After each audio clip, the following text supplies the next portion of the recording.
G20 ने पूरे विश्व को इंक्लूसिविटी का ये जो ये संदेश दिया है वो अभूतपूर्व है। भारत के लिए गर्व की बात है कि उसकी प्रेसिडेंसी में अफ्रीका को आवाज मिली है।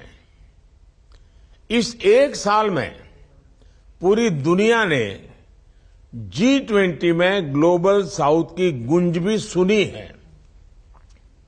पिछले हफ्ते voice of global south summit में करीब 130 देशों ने नई दिल्ली G20 समिट में लिए गए फैसलों की मन से सराहना की है। G20 ने इनोवेशन और डिजिटल टेक्नोलॉजी का समर्थन करते हुए ह्यूमन सेंट्रिक अप्रोच को अपनाने पर बल दिया है। G20 ने मल्टीलेटरलिज्म में फिर से विश्वास बढ़ाया है। हमने मिलकर मल्टीलेटरल डेवलपमेंट बैंक्स और ग्लोबल गवर्नेंस रिफॉर्म को दिशा दी है और इनके साथ ही भारत की प्रेसिडेंसी में G20 को पीपल्स 20 की पहचान मिली है। भारत के करोड़ों सामान्य नागरिक G20 से जुड़े, हमने इसे एक पर्व की तरह मनाया। योर हाइनेसेस, एक्सेलेंसीज, जब मैंने इस वर्चुअल समिट का प्रस्ताव रखा था तो कोई पूर्वानुमान नहीं था कि आज की वैश्विक स्थिति कैसी होगी। पिछले महीनों में नई चुनौतियां उत्पन्न हुई हैं। पश्चिम एशिया क्षेत्र में असुरक्षा और अस्थिरता की स्थिति हम सब के लिए चिंता का विषय है। आज हमारा एक साथ आना इस बात का प्रतीक है कि हम सभी मुद्दों के प्रति संवेदनशील हैं और इनके समाधान के लिए एक साथ खड़े हैं। हम मानते हैं कि आतंकवाद हम सभी को अस्वीकार्य है। सिविलियंस की मौत कहीं भी हो निंदनीय है।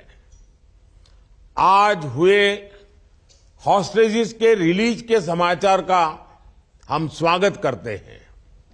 उम्मीद करते हैं कि सभी हॉस्टेजेस जल्दी रिहा हो जाएंगे। मानवीय सहायता का समय से और निरंतर पहुंचना आवश्यक है।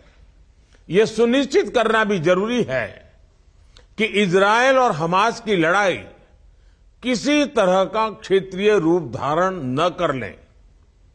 आज संकटों के जो बादल हम देख रहे हैं, वन फैमिली में वह ताकत है कि हम शांति के लिए काम कर सकते हैं। मानवीय कल्याण के दृष्टिकोण से हम आतंक और हिंसा के विरुद्ध और मानवता के प्रति अपनी आवाज बुलंद कर सकते हैं। आज विश्व की मानवता की इस अपेक्षा की पूर्ति के लिए भारत कदम से कदम मिलाकर चलने के लिए तत्पर है। फ्रेंड्स, 21वीं सदी के विश्व को आगे बढ़ते हुए ग्लोबल साउथ की चिंताओं को सर्वोच्च प्राथमिकता देनी होगी। ग्लोबल साउथ के देश ऐसी अनेक कठिनाइयों से गुजर रहे हैं जिनके लिए वे जिम्मेदार नहीं है। इस संदर्भ में समय की मांग है कि हम डेवलपमेंट एजेंडा को अपना पूर्ण समर्थन दें। ये जरूरी है कि ग्लोबल इकोनॉमिक और गवर्नेंस स्ट्रक्चर को बिगर, बेटर, इफेक्टिव, रिप्रेजेंटेटिव और फ्यूचर रेडी बनाने के लिए उनमें रिफॉर्म्स लाए जाए। जरूरतमंद देशों को समय से और आसान दरों पर सहायता सुनिश्चित करें। 2030 सस्टेनेबल डेवलपमेंट गोल्स में तेजी लाने के लिए अपनाए गए एक्शन प्लान को इंप्लीमेंट करें। फ्रेंड्स, भारत में लोकल लेवल पर एसडीजी में प्रगति का एक उत्तम उदाहरण है हमारा एस्पिरेशनल डिस्ट्रिक्ट प्रोग्राम। मैं G20 देशों को, ग्लोबल साउथ को एस्पिरेशनल डिस्ट्रिक्ट प्रोग्राम के अध्ययन के लिए आमंत्रित करता हूं।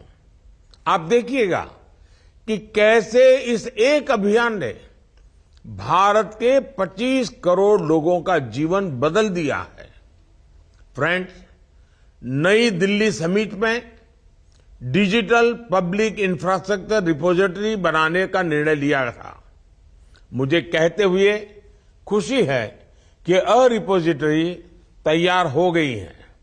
इसमें 16 देशों के 50 से भी ज्यादा डीपीआई जुड़ गए हैं।